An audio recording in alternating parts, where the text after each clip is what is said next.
All right, thank you. I just want to begin by thanking the organizers for the opportunity to speak here and organizing this conference and this wonderful trimester program. Right, so my talk is about two objects in the title here, cylindrical KLR algebras and these quantizations of slices. And what I'm interested in is the latter in the title, quantizations of slices and affine Grassmannian. These are some non-commutative algebras which have a very rich representation theory, which we've been studying for the last several years. And what I want to get to is a Morita equivalence. This is kind of the goal of the talk, between these quantizations and the object in the first part of this talk, the cylindrical KLR algebras. So these are algebras that were recently introduced by Webster. And if you're familiar with sort of usual KLR algebras, they're also defined diagrammatically, sort of diagrammatic strings, but instead of strings on a plane, which is how the usual KLR algebras are defined, we're going to consider these types of strings on a cylinder, and they satisfy the same relations, but in addition there's going to be some new relations. So I'll describe this. And what I want to get to is, as I said, a Morita equivalence between these objects, and how we use this Morita equivalence to answer some open questions about the representation theory of these quantizations. So this is kind of where the goal I'm headed towards what I'd like to get to. But before I start that, let me sort of warm up with a general setup that motivates what kind of questions I'm interested in. So to begin, we have some Poisson varieties, say X.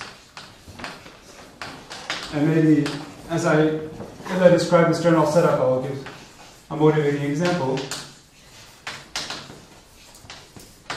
So the motivating example for me will be the nilpotent cone, which I can view inside the dual of the Lie algebra G. So actually, before I start this, let me just fix some notation. Maybe G will be a semisimple group, and factor G as usual denotes its Lie algebra, and I have some triangular decomposition into a negative part, a cartan, and a positive part, and I'll also need to refer to the nodes of the Dickin diagram of G, so the semisimple roots I'll think of as the nodes of the Dickin diagram. Okay, so that's my starting notation. And right, so I have my nilpotent cone, and this is a Poisson variety. Symplectic leaves of the nilpotent orbits. And when you have a Poisson variety, something natural that you can do, one thing you can do is quantize the situation. Actually, I saw that a bunch of speakers today are Australian, so I'll go with the English spelling here, at least Australian based. So what I mean by quantization, so here I want an almost commutative algebra A such that its associated graded is isomorphic to functions on the Poisson varieties. By almost commutative, recall this means the A is some filtered algebra whose associated graded is commutative, and the associated graded has a natural Poisson structure, and I want this isomorphism to be an isomorphism of Poisson algebras. Right, so this is what I mean when I say quantization, and in this motivating example, well, we have a very natural family of quantizations. If I take chi to be a central character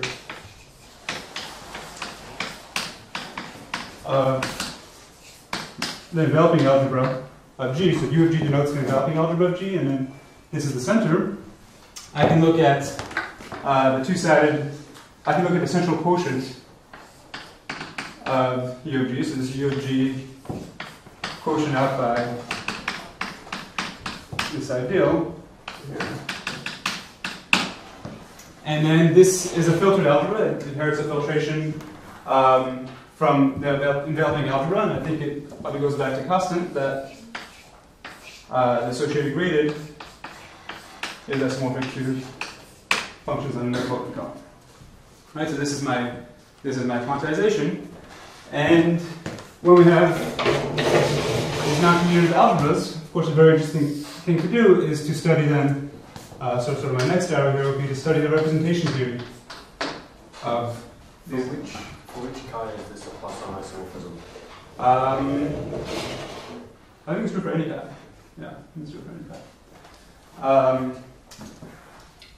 And right, so then I want to study a category, so maybe study category rep A or some subcategory of this category which maybe arises in some natural way, and ask various types of questions about the representations of this thing. So here we can look at, for instance, the category. We can look at the category that we call, say, C chi. This will be finally generated U chi modules such that the Borel acts locally finally. This is very closely related, of course, to VGG category O, but it's not the obvious traditional definition of that. Slight variation, because here we have honest central characters and not generalized central characters of the modules. And this is a very interesting category. So, for instance, if I ask what are the type of questions I can ask here, what are the simple objects of A, or simple representations of A? And here we know that the simples and C chi are in one-to-one correspondence with the vowel group orbit of lambda, where the central character I started with corresponds to the weight lambda under the Harshchandra isomorphism. Okay, so one thing that I'd like to draw attention to in this example is that, first of all, I have a family of quantizations, not just one, that arise very naturally. This family here, so I have a family of quantizations which is indexed, it lives over H2O mod the vowel group. And each of these is a quantization of the same Poisson variety, but the representation theory, of course, depends on this parameter. So, in a sense, for instance, the number of irreducible representations, of course, depends on the parameter you start with. And this is a feature that we'll see in an example that I'm going to present now. So, yeah, what I'd like to do now is, so this is kind of the general setup. You start with the Poisson variety, you quantize it, look at the representation theory, and now I want to do this for a different Poisson variety that is interesting from the point of view of geometric representation theory, not the nilpotent cone.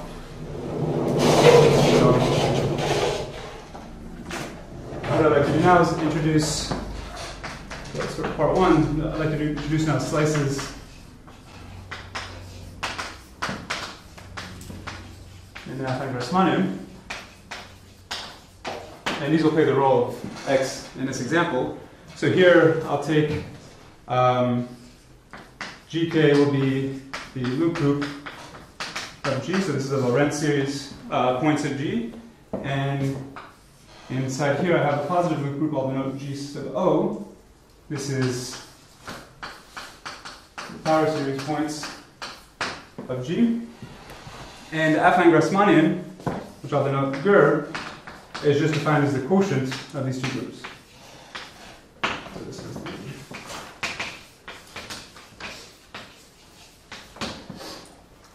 and this is an infinite dimensional variety, and more specifically, it's a limit of projective varieties, improjective, and it plays an important role in geometric representation theory.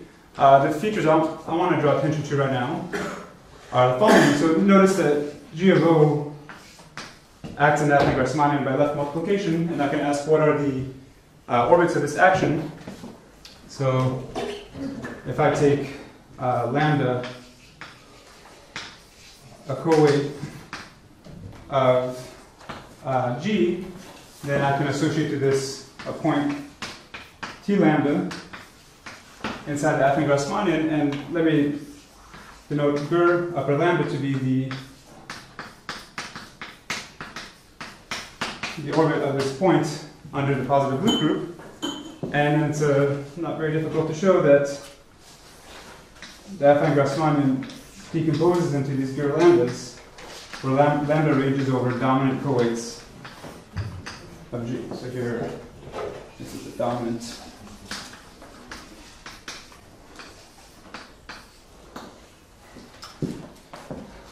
Okay, so then, for instance, let me just give an example. If G is GLN and lambda, I can take lambda to be, for instance, well, take lambda to be lambda 1 through lambda n, this is an n-tuple of integers, then the point T of lambda here is just a diagonal matrix T to lambda 1, T to lambda 2, T to lambda n, thought of as living inside the affine Grassmannian. Right? So there's a slight abusive notation because when I write this matrix down, it lives inside the loop group, and I'm just taking its image inside the affine Grassmannian. That's what I denote by T to the lambda. And so, for instance, if you take lambda to be a fundamental, so this is a bunch of 1s followed by a bunch of 0s, then it's not difficult to show that Gur upper lambda, in this case, is isomorphic to just the Grassmannian of K-planes and Cn. This is a very easy example because this is minuscule. Right. And the varieties that we're interested in are the affine Schubert varieties. The affine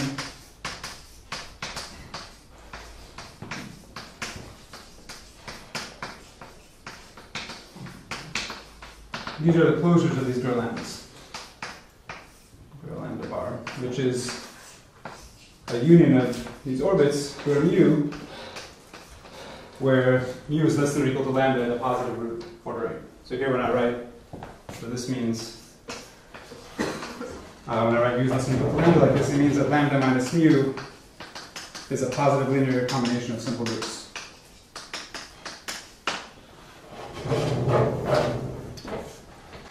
So these are the affine Schubert varieties, and then the slices live inside these guys. They're slices to. So let me just define it. So the kind of picture you have is here's my Gur lambda bar, and suppose I have here I've fixed a pair of co-weights mu less than or equal to lambda, and I have the point T of the mu inside Gur lambda bar, and Gur upper mu is an orbit through this point, and what I want is a sort of transversal slice to Gur upper mu inside Gur lambda bar. Okay, so this transversal slice, I'll use the notation W mu lambda bar. Okay, so this is a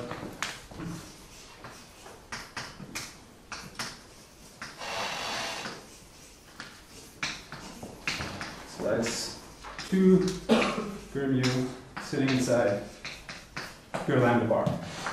So what are some properties of this variety, and why do I care about it? So first of all, transversality means essentially that if I take the tangent space of Gur lambda bar at the point T mu, it split these subvarieties split up this tangent space into complementary spaces. Right? So it says that this is equal to tangent space Gur mu to x1. Right, so this is the transversality condition. And what are some other properties of this variety? So it's finite dimensional. I mean, already these affine Schubert varieties are finite dimensional, so that lives inside there. It's singular, usually. So, it has a contracting C star action.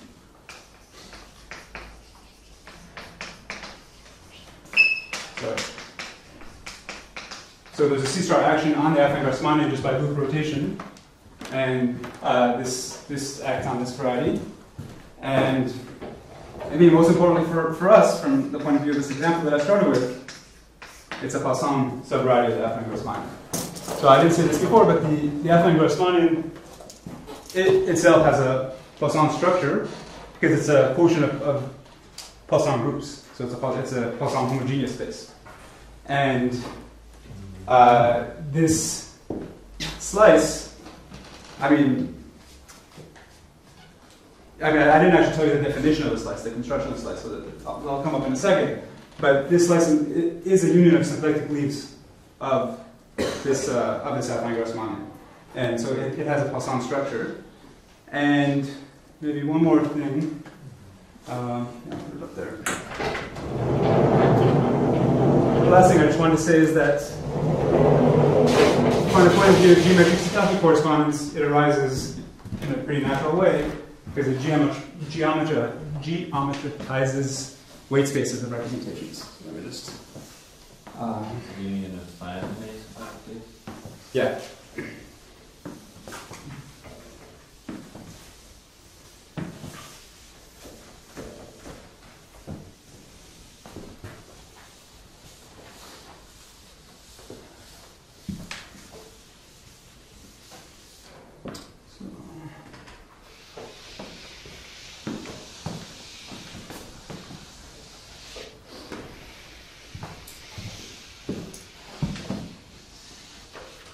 More experienced people than I can probably lecture while they erase the board, but I haven't figured out how to do that yet.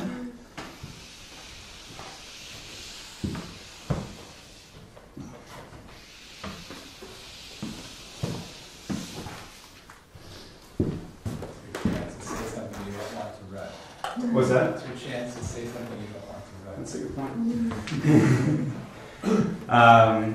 Right, so the last thing I wanted to say is that if you take the intersection cohomology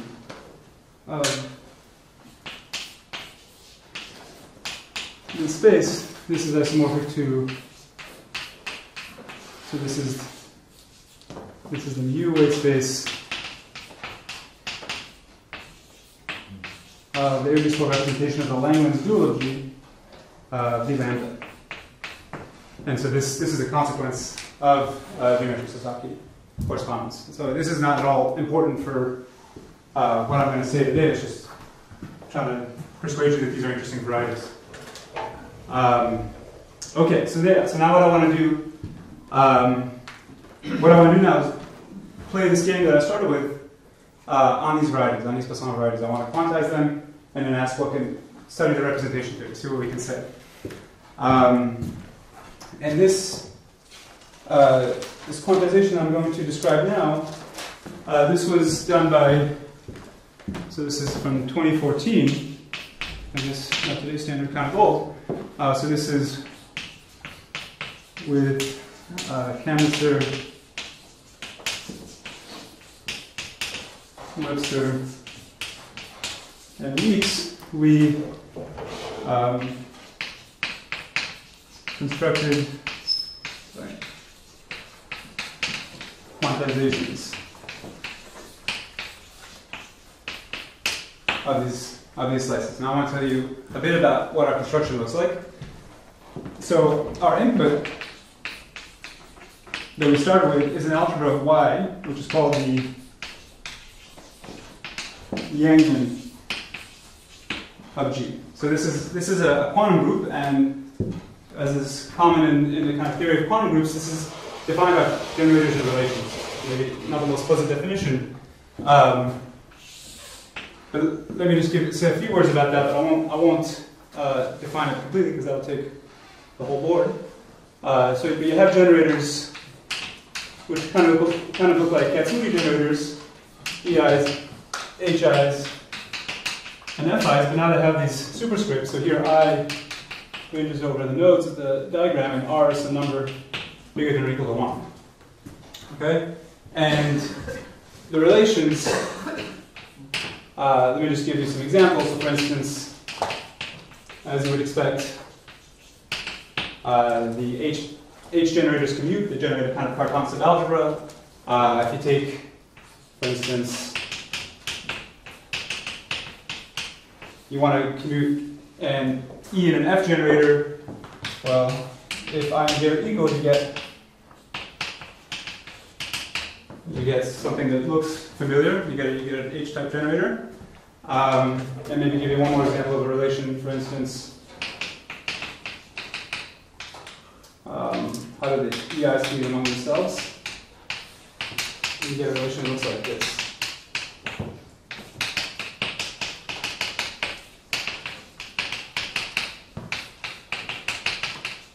This is the last one I'll write down, so don't worry.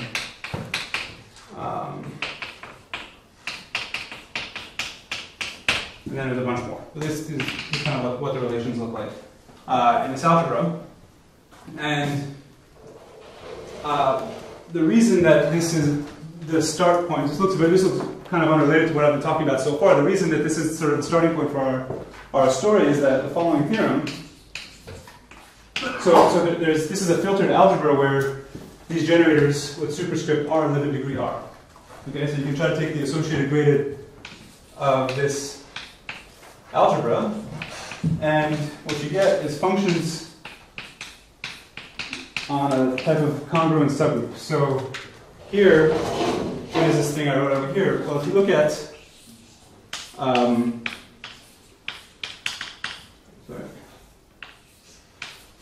the polynomial points of G in a variable T inverse, there's a map from here to G which just says take this variable and set it to 0.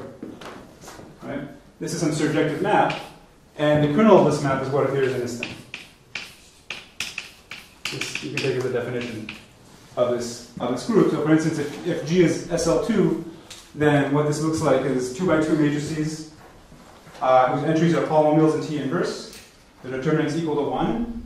The polynomials on a diagonal look like 1 plus T inverse times something, and the polynomials off the diagonal just look like T inverse times something. Right. And I didn't actually tell you how we construct the slices, but they're constructed using this group. So the definition of one of these transversal slices is you take the orbit of T and U under this congruent subgroup and intersect that with your lambda bar. Okay, and it's because of this definition that this Yangian is somehow the right object to start with. And so how do we take this and construct a quantization from this? So let me write. So I'll tell you how we construct the quantization of the slice in sort of 2 steps. First, I'll take lambda and write it as a linear combination of fundamentals, and I'll take lambda minus mu and write this as a linear combination of simples. And now I need also some additional data, which is kind of like a quantization parameter. R will be living inside C lambda I mod S lambda I. So here I have S lambda I denotes a symmetric group, and R lives in the product of these spaces. This R plays a role. So if you remember in the motivating example, we had the central character that indexed the different quantizations. That's what R is in our setting. This is going to index the different quantizations. And what we do is we define this algebra y mu lambda r. So this is somehow what we want to get to in 2 steps. One is we define a subalgebra of y generated by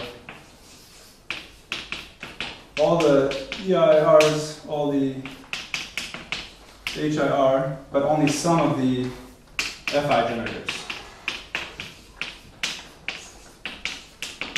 So remember, Y has these sort of Kac-Moody-like generators, and I'm going to take a subalgebra that's generated by a subset of them, and that subset is all the E type, all the H type, and some of the Fs. Just take F where the R is big enough, bigger than this number here.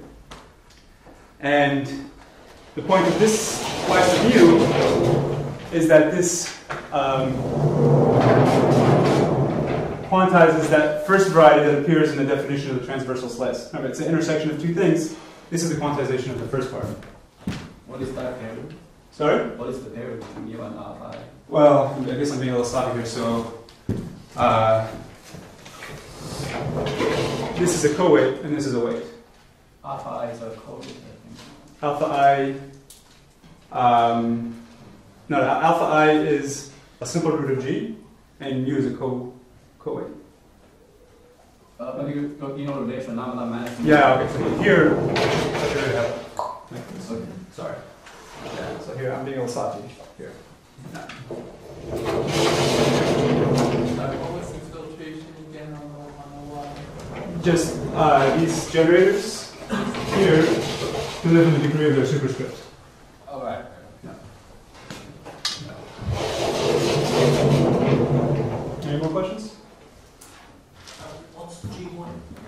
Sorry? Does that say G1? Yeah, so this is what I define sort of here via the sequence. It's a kernel of this map. Can I ask you one more? Is it possible to define a quantization of GR all at once? That these are some. The full affine Grassmannian? Yeah. Is this just a technical thing that you do each leaf piece by piece, or is the data really different at each? I don't really know. I definitely haven't seen anything like that.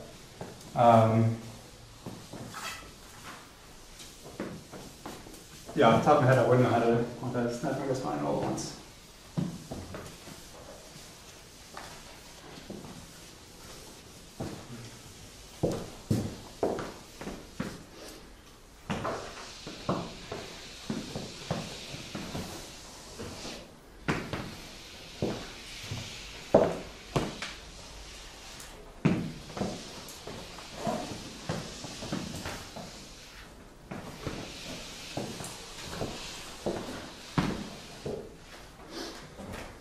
Right, so, yeah, the point of this y sub mu is that, so in the first proposition, is that this exactly quantizes this orbit of the congruent subgroup that appears in the definition. That's why we introduce it. And then we need to take some quotient of this thing in order to quantize the full slice itself, in order to sort of... Sorry, what was step 2 you said you defined it in 2 steps? Yeah, I'm just about to say it. Oh. Yeah, so step 1 is getting this guy, y sub u. And step 2, so the thing I'm after, this y mu lambda r is going to be a quotient of y mu. And what happens is, so, okay, it's kind of hard to motivate, but let's look at functions here. I can define a sort of, sorry to say words in a second. I can define a function on this orbit which says, you take some matrix X here, and you look at the I by I principal minor of this matrix. This is going to be some Lorentz series, and I extract the coefficient of t to the r on this Lorentz series. Take the so sort of Lucid notation that this is extract t to the r coefficient. This is some function on this thing, and the way that the affine Schubert variety is cut out from this bigger space is by the vanishing of certain of these types of functions. Okay, so what we do is we find elements inside here. In which type are we? Is it not type A? No, this is okay. So how do you define that? Yeah, so I could. Yeah, so here I can. Yeah, okay, sorry. So I'm being a bit weird here. So this is the definition of type A. So let me just say it in words. You take the fundamental representation omega I, take its matrix coefficients, extract the t to the r. T to the r coefficient. Thank you. Yeah, so what I wanted to say was, right, so the affine Schubert variety, that Coulomb bar, is cut out from this space by the vanishing of some of these equations. And what we do is we lift these elements to elements in here and kill those. That's how we define the quotient. So, so we define, and I won't give you the definition because it's very technical. Define AIR and Y mu that lift these delta IR, and then we set, sorry, Y mu lambda R is defined to be the quotient of Y mu by the two-sided ideal generated by some of these things.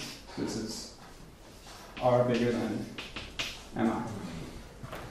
So the MI are these these coefficients that appear in the difference between lambda and mu. And this is exactly, when I take the associated gradient, this is exactly killing these functions that I need to kill in order to land inside the affine Schubert variety. And of course, the lifts here are not unique, and that's where this R comes in. So I define a family of lifts depending on R. So this definition of R depends on the choice of R. Okay? So this is the object, and what we proved about this in the original paper is the following theorem, that y mu lambda R quantizes a scheme that's supported on this transversal slice. So of course the theorem we wanted to prove is that it quantizes the slice precisely. The thing that we couldn't do is prove that this is a reduced variety, and we couldn't prove that the associated gradient of this thing is a reduced algebra. So we only got this weaker statement. And I mean, the reason is that this is a very complicated definition by generators and relations, and proving things like reduciveness is very hard. And part of the reason I wanted to go through this kind of painful definition is to, so I think this kind of explains part of the reason why we could only prove sort of partial results like this. And the next thing I want to explain is how this gets circumvented using a new definition of these things that's very recent, due to, coming from work with Braverman, Finkelberg, and Nakajima. So, should I go there right now? So of course, I'll just say it here. We conjectured that this quantizes sort of on the nose, the reduced variety. But we couldn't prove this in general. So the next part of this talk now, I want to describe a different construction of these slices that looks completely different and leads to a different understanding of this quantization, which is how we were recently able to make progress on understanding this algebra. So any questions?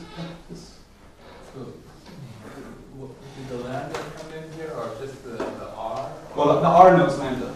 And the R only came into the choice of the lift? Yeah, exactly. It's on this. Very subtle. Yeah.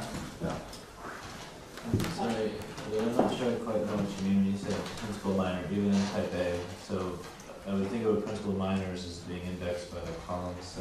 So well, I mean, I think you take the sum over all the. Well, I guess by principal, I mean the first I rows and first I columns. The first principal minor. Yeah. And again, for the general type, you first take a representation and then. Yeah, so you have to replace this by taking the fundamental representation, and then you're taking matrix coefficients of that representation, which are again, and then the matrix coefficients land in the Lorentz series, and you extract coefficients of the series to get the functions. Now you have lots of matrix coefficients. Yeah, lots of matrix coefficients. But we take you take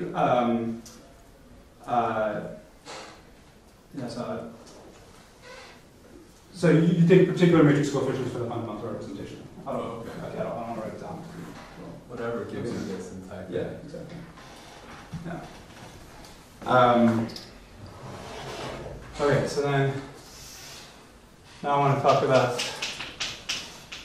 this Braverman, Finkelberg, Nakajima construction of the slice. So I won't go into a lot of details. We can spend many lectures on this topic. So Braverman, Finkelberg, and Nakajima, they recently put out a series of papers which, so I'll say the sentence without knowing fully what it means. They construct Coulomb branches of 3D n=4 supersymmetric gauge theories. So I'm not a physicist. I'm not going to at all. I don't understand that statement. But what I do understand is the mathematical components their statement, and I'll explain that part. So the input here is you have a group acting on a representation V, and the output is some affine variety. So,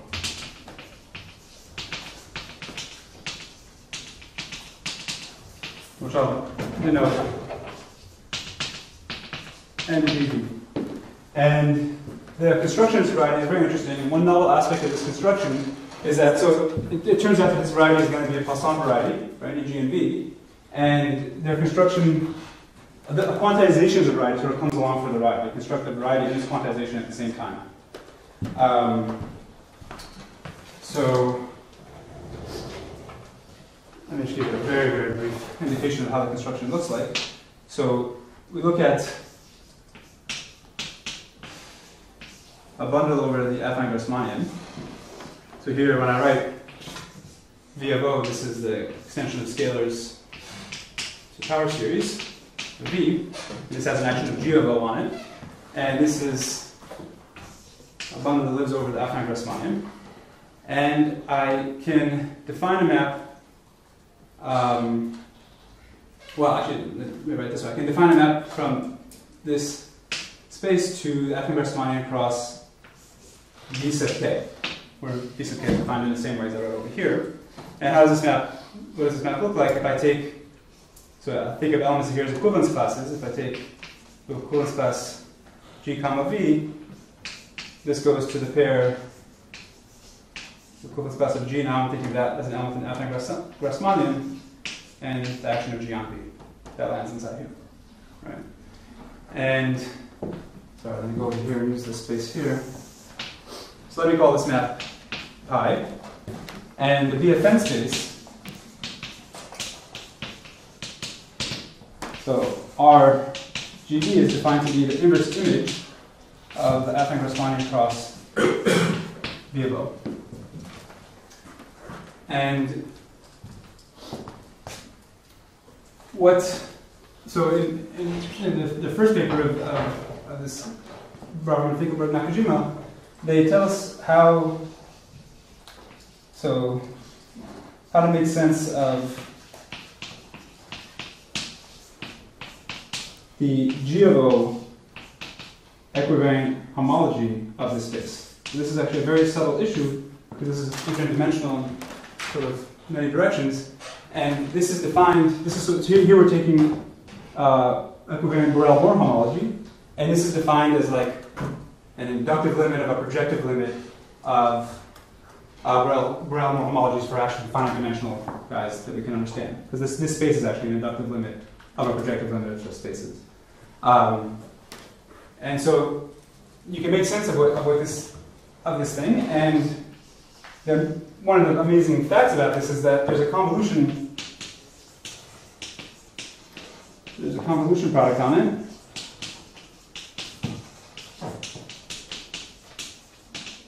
Which is commutative.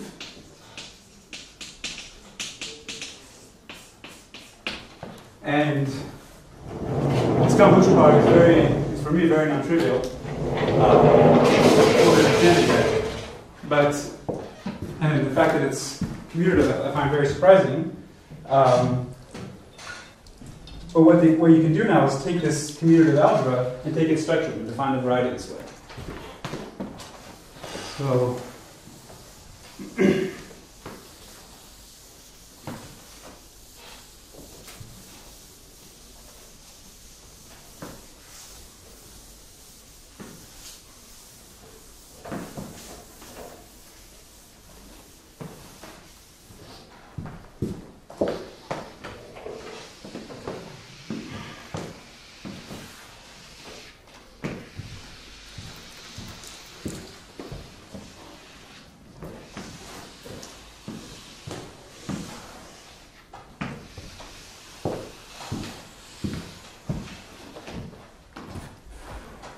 So then the space MGV is defined to be the spec of RG. Oh, sorry. No.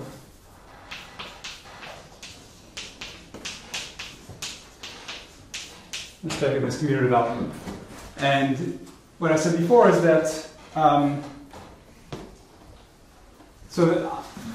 there's on this top space over here, there's the C-star action by loop rotation I mentioned earlier, and you can include the C-star action when you take this equivariant homology. And so if you define, say, AGB to be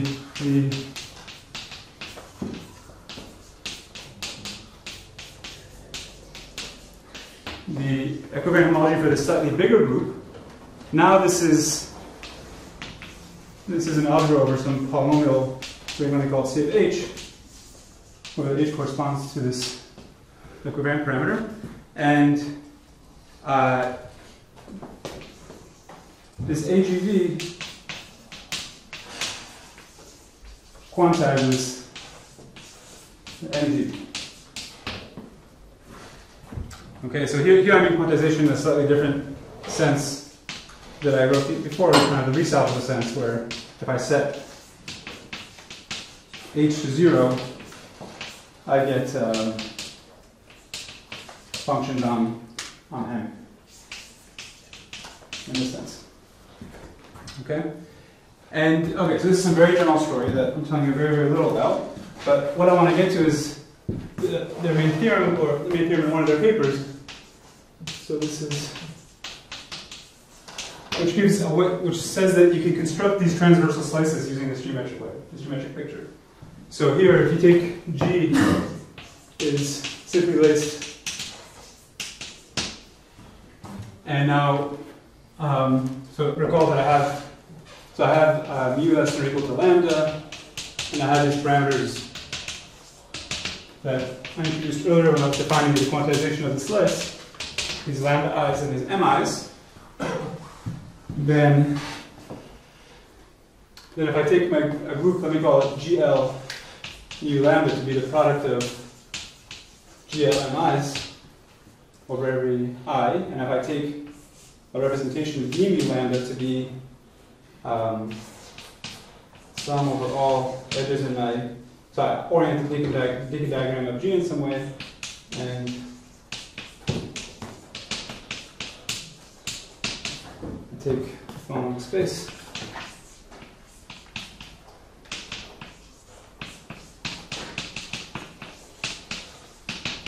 So this V mu lambda is naturally a representation of this GL mu lambda. So I mean, what you want to picture is you have sort of here, say, I'm an A4, and I put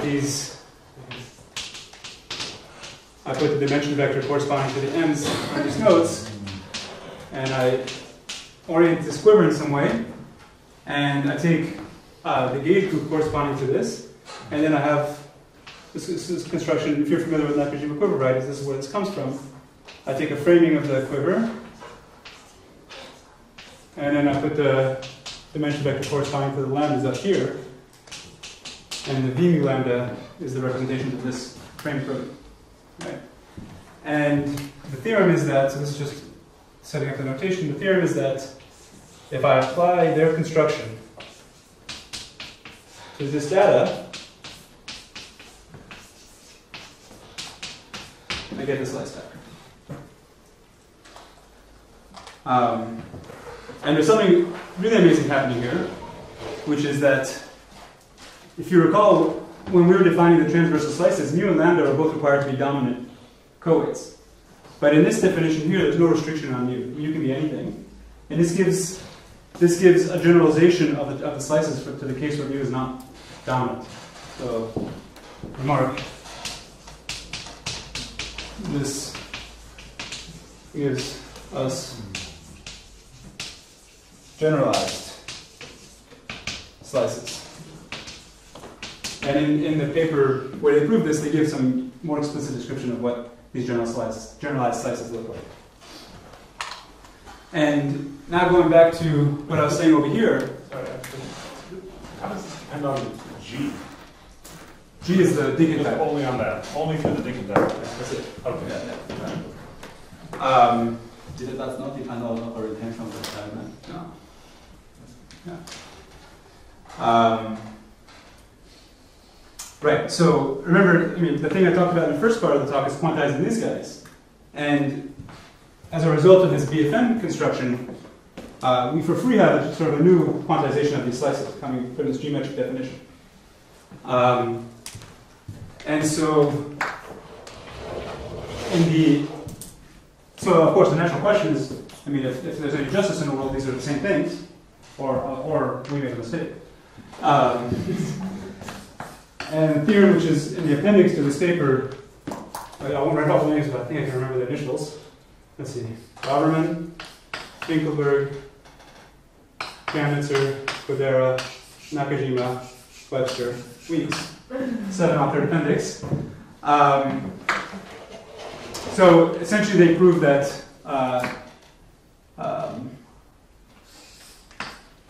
the quantizations that you get from the geometric picture is the same as our quantizations. So, which is good. Now, one point here that I'm sort of sweeping under the rug is that I didn't include R in the definition over here, and that looks suspect. So maybe I mean the point is that I'm not giving you the exact precise statement. So there's something that BFM, and I think they've come up with this term in physics called flavor symmetries for these kind of gauge theories. So what happens is that remember that when we defined these groups, we only took the general linear group corresponding to these vertices down here. And there's the general linear group corresponding to these guys up here, which commutes with this. And so this bigger group also acts on this same space RGB. And if you include that, if you take the equivariant cohomology with respect to that bigger group, you get some sort of universal quantization, which then you can specialize using this parameter R to get precisely our algebra. I just don't want to go into all those details, but so this is a precise statement. I just didn't state it. Does this help to prove the conjecture? Yeah. So the exactly. So corollary of this is that in ADE type, this proves our conjecture.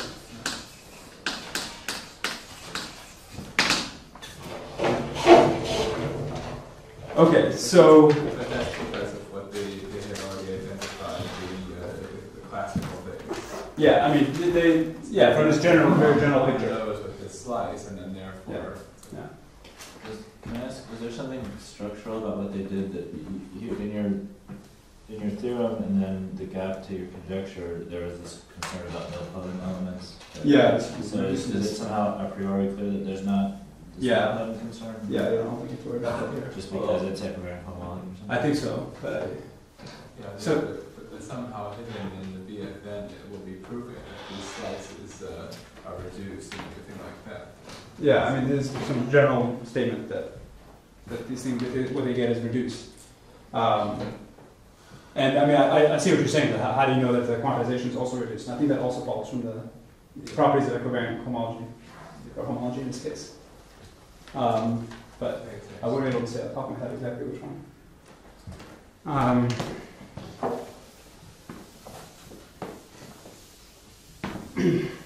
Well, I mean, it's just that the quantized thing, quantized is the thing where h equal to 0.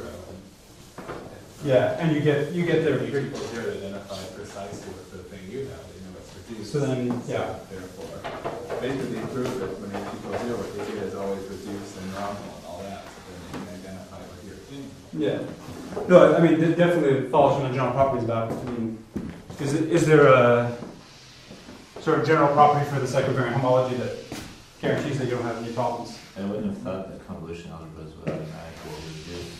Well, I don't know, they have to prove it in the BFN. So Yeah. we'll look in the paper and see if they say it's in the more.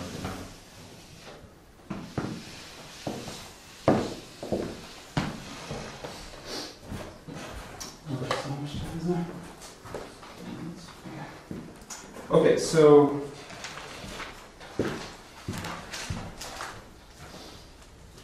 So that's the quantization. And so going back to the beginning of the talk, remember I said we start off with some varieties, we want to quantize, and then we want to do some representation theory. So for the last part now, I want to go to the representation theory.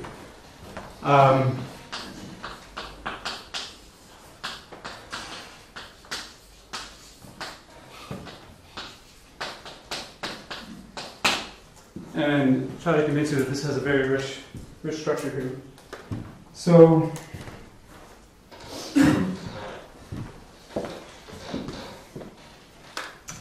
okay, so let me first define a kind of category O for this algebra. So this would be the finally generated y new lambda modules such that the EIR act locally finite. This is just kind of following our notes for what the definition of category O should be in this case. Oh, sorry, and HIR acts on assembly. And right, so I want to study this category. So the first thing I'd like to understand is what are the highest weights of, say, simple modules that occur in this category. And this turns out to be a surprisingly delicate problem that depends very much on what this R is. So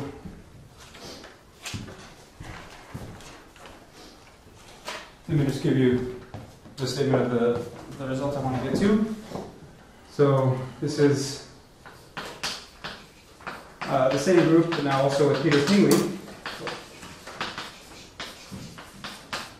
So we constructed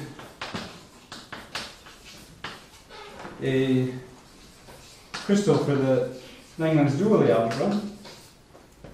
So I'll say B lambda R, which depends on this parameter R.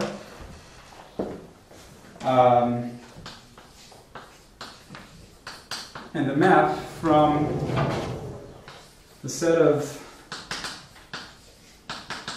highest weights of simples in this category O to the crystal. Well, something like this. So recall that what I mean by crystal here is just in the representation theoretic sense, this is just crystal is, so it's a finite set. It has these Kashiwara operators on it, the EI and FI, and a weight function, and is associated in some way to a finite dimensional representation of this Lie algebra. And what I'm saying here is that there's some representation of this Lie algebra which governs the representation theory of this category O. Okay? And what are some properties here? So, such that, one, this map is a bijection so you can, in a crystal you can talk about the elements of weight mu, so that's what I mean by B lambda R sub mu. It's a bijection to this set in type A, and conjecturally also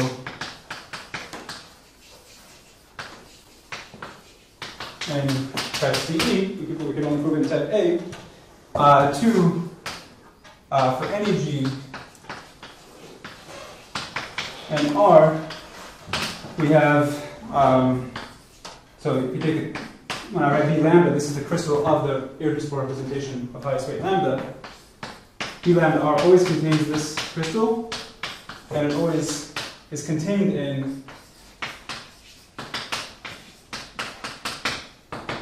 this big tensor product of fundamental crystals. So it lives somewhere in between, and this is somehow the most, when the choice of R is the most generic, we're on this really big side over here, and then we take R very singular, we come over here, but exactly what crystal we get in the middle is kind of mysterious. And let me just say one more thing. So for instance, the crystal reflects interesting properties of the representations. of the y mu lambda. So, for instance, I have the simple modules in this category. Oh, I can ask which ones of the simples are finite dimensional. And it's exactly those that under this map correspond to highest weight elements of this crystal. So somehow the crystal encodes interesting information. But we couldn't prove this conjecture in these other types, for instance. And so now, let me use the last 5 minutes to explain the cylindrical story. I don't have enough time for this. So, Webster, last year, he gave a complete algebraic description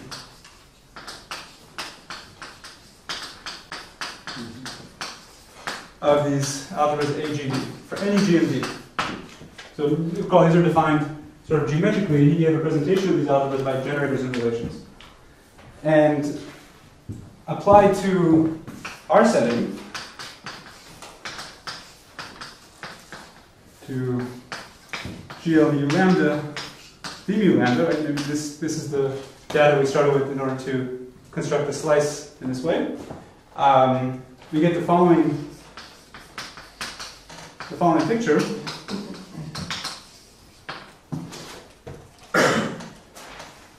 So,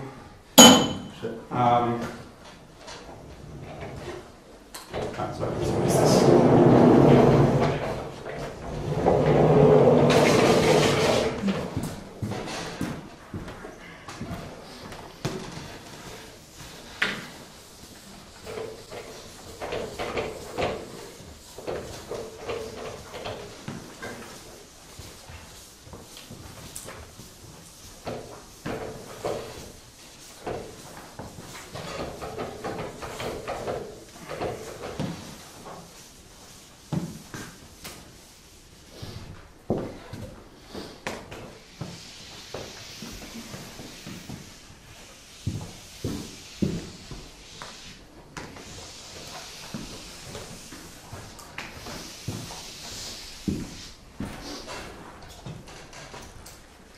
So let me give you a definition. This is sort of the main part of this part. So this is in a forthcoming paper with the same group, Kamnitzer, Tingley, Webster, and Weeks. So the KLR, we call it the KLR Yangian algebra. And we denote it by the Cyrillic Ya. And it depends on, this is Ben's choice, depends on this R, consists of cylindrical KLR diagrams. So I didn't have the time to define this formally, but again, these are diagrams like the usual KLR diagrams, but on a cylinder. So we have strands, and the strands can carry dots, and the strands are labeled by simple roots of G, and we consider them up to isotopy. So we have these kind of cylinders, and then we do multiplication just like we stack diagrams in a plane on top of each other. Here we can stack cylinders on top of each other. And what are the relations? So subject to one, usual KLR relations. So in the interest of time, what we call what these are. And two, some new relations. And the new relations are, so if we have, we have these diagrams. I think of these diagrams on the cylinder, so if I can take a strand like this and it'll come out on this side. Right? This is how I'll draw these cylinders. So I have diagrams like this with some dots. And the new relations are how the strands interact with the seam on the edge. Okay, so you have relations like, for instance, if you try to cross a dot over this seam and end up over here, there's a correction term. So this looks like, one sec.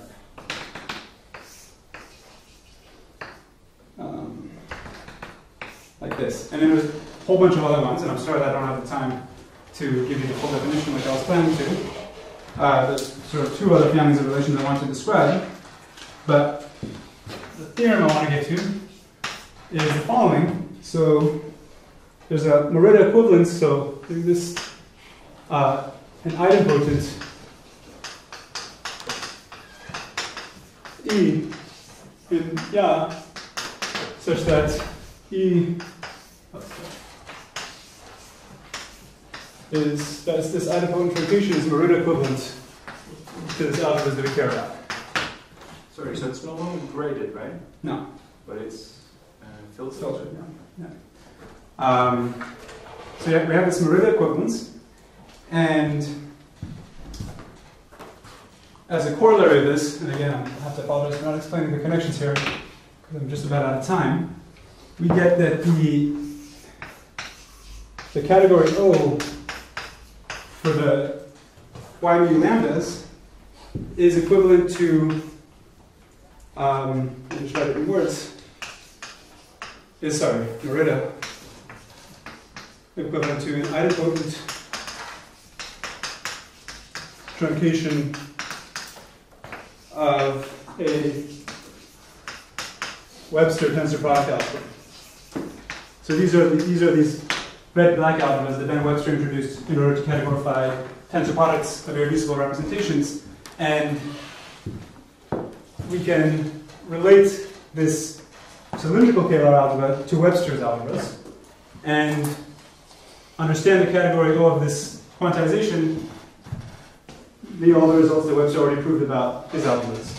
And so, for instance, this implies that that our conjecture about the simples in this category O, which are to be in bijection with this crystal, is true in types DE. So we can prove that we at least finally have an understanding in the simply laced case of what the highest weights are in this category by going through this cylindrical algebra. All right, I'll stop there.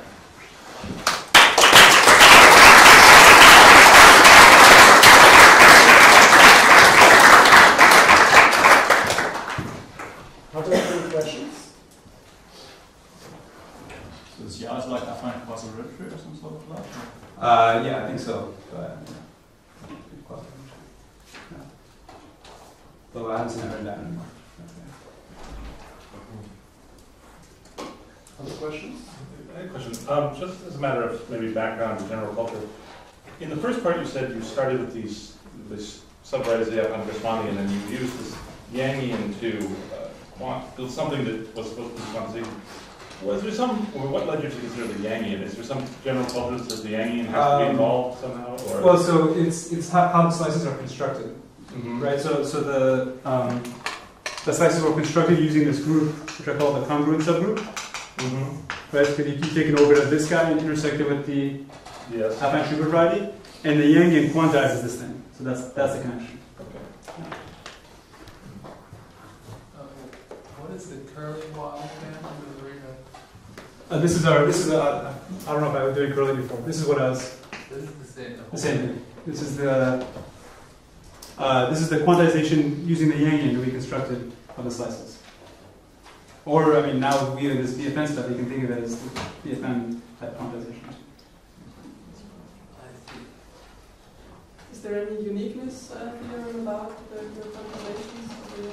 There's these like universal statements. The universal quantization that lives, the universal family quantization that lives over the parameter space that satisfies universal properties, and these are that. So these are all then. Yeah.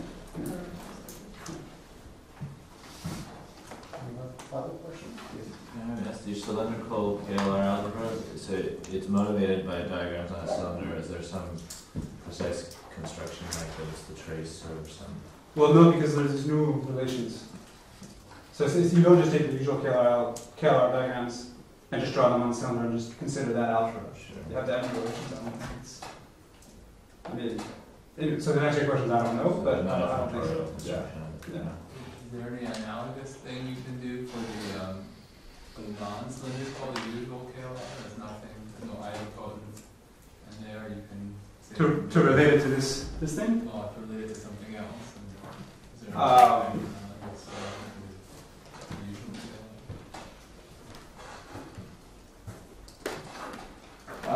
Probably there's, if there is, so I'm not sure, but if there is, it would be related to just running through the story, but with the unframed quivers.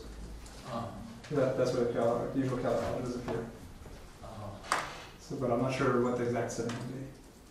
I see, but you know what the item code would be. Oh, no. The item code we define is somehow special to our situation. So I'd have to go through the whole setup and try to understand. Any other question? If not, let's send